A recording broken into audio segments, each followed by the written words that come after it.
Ele foi um dos maiores laterais esquerdos da história do futebol. Ídolo do Real Madrid e considerado por muitos o maior da posição, ele foi jogador da seleção brasileira, participou de 3 Copas do Mundo, chegou a 2 finais e venceu uma das Copas em 2002. Mas por uma maldade da TV, ele chegou a dizer que nunca mais jogaria pela seleção brasileira. E afinal, que fim levou o Roberto Carlos? Ele se aposentou ou ainda joga? Fica tranquilo que eu vou te contar, mas antes, se você ainda não é um inscrito no canal, se inscreve agora mesmo para apoiar o nosso trabalho e assim você recebe mais vídeos como esse, beleza?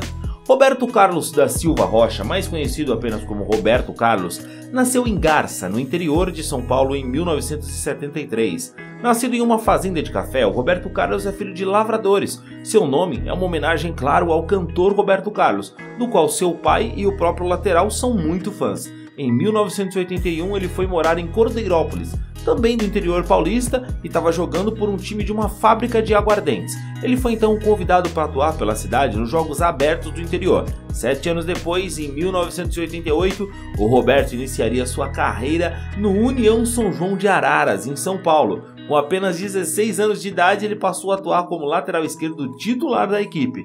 E em virtude do bom futebol, ele foi convocado para a Seleção Brasileira Sub-20.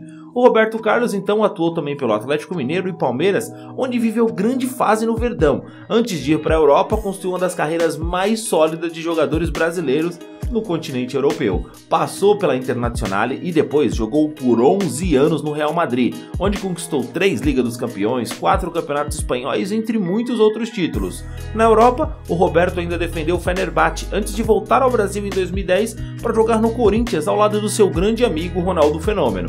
Depois de deixar o Corinthians, ele ainda defendeu o Anzi da Rússia, onde chegou a acumular a função de treinador e também jogador. E ele encerrou a sua carreira jogando pelo Delhi Dynamos da Índia, onde mais uma vez ele foi treinador e jogador.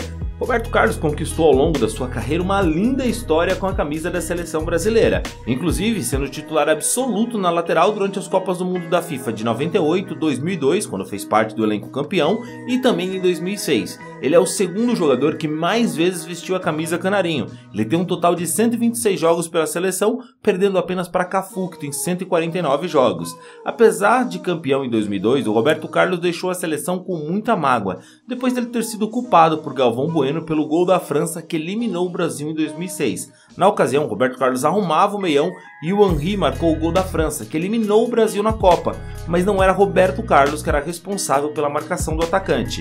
Ainda em 98, quando o Brasil perdeu a final também para a França, Roberto Carlos havia sido duramente criticado pelo narrador por tentar tirar uma bola numa bicicleta, que acabou originando o escanteio do primeiro gol da França. Até hoje, o ex-lateral tem grande mágoa do narrador, que segundo o Roberto, além de não criticar os jogadores que eram seus amigos, ainda foi o responsável por fazer a mãe do Roberto Carlos chorar muitas vezes nessas ocasiões.